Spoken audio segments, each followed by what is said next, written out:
Hello folks, welcome back to Medieval Mondays, and today I'm going to talk a little bit about high numbers against small numbers in battle and the reality of it. Now this covers a little bit more than just the medieval era. I'm going to look a little bit at the Roman era as well, just a little bit, but I'm still going to keep the focus on medieval.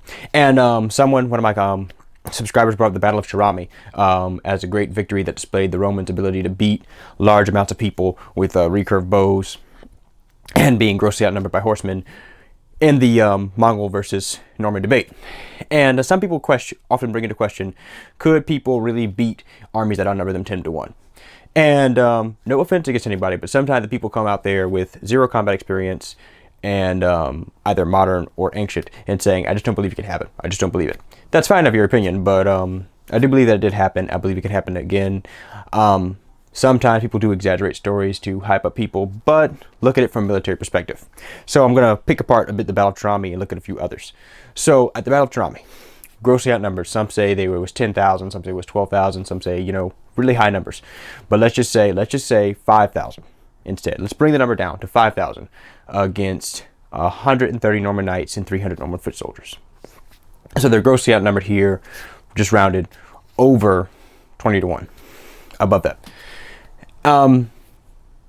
But let's also look at the factors to this battle. One, the Normans are in a high position where only so many people can attack them at once.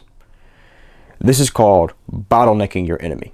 What it does is, if you look at a bottle has a wide base and a narrow top. So that bottle is designed to run, which when you drink like this and lean all the way up, all the liquid doesn't spill into your face at once. Only a small amount of liquid is allowed to spill into your face. Or not spill into your face, but rather go into your mouth. When you bottleneck an enemy that grossly outnumbers you, what it does is you cut his numbers down. You force him to run which only so many people can attack you at once. And this one I said I was going to look at the Normans. It's the same thing that happened when look at the Romans, not the Normans. The same thing that happened when the Romans fought against Boudica. I cannot pronounce her name properly. Sorry for everybody out there.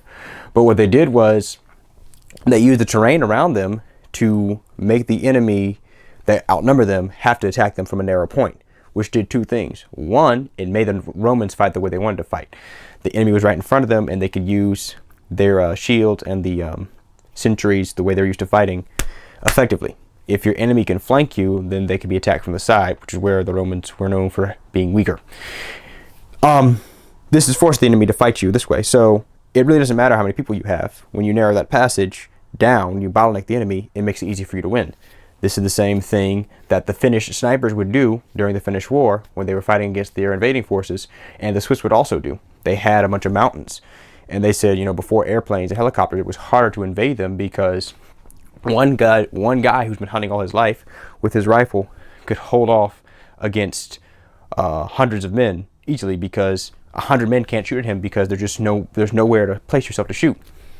So yes, I do believe it was very possible for people who are grossly outnumbered to beat them.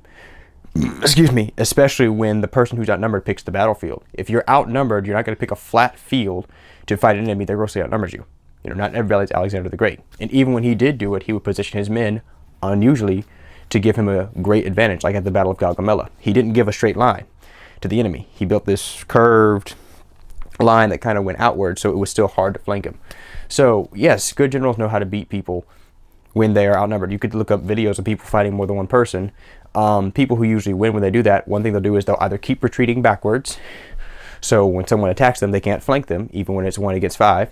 Or there was a video I saw a guy, he fought 3 guys inside an elevator, and what he did was he stood inside of the door. He stood right in the middle of the doorway of the elevator, so that way nobody could run around him. This guy couldn't run around him and hit him from behind. Neither could this guy. He bottlenecked the enemy and forced them. That's what the Normans did at the Battle of Cherami. They bottlenecked the Saracens they were fighting at the top of a hill. And another thing that gave them the advantage was the people had to run uphill. So as you're going uphill, it's easier for the Normans to rain down fire upon you, or to not move at all. They just have to stand there and wait for you to come to them. Also, you couldn't use your horses to flank them because, like I said, they were at the top of the hill, so as you're going uphill, all they had to do was stab your horses you're attacking. So, yes, I don't think it's impossible for small groups of numbers of soldiers, especially who are trained for this their entire life, to beat large groups of numbers that outnumber them, especially when they pick the battlefield they're going to fight on. When you fight somebody in their own backyard, it's usually much harder to defeat them.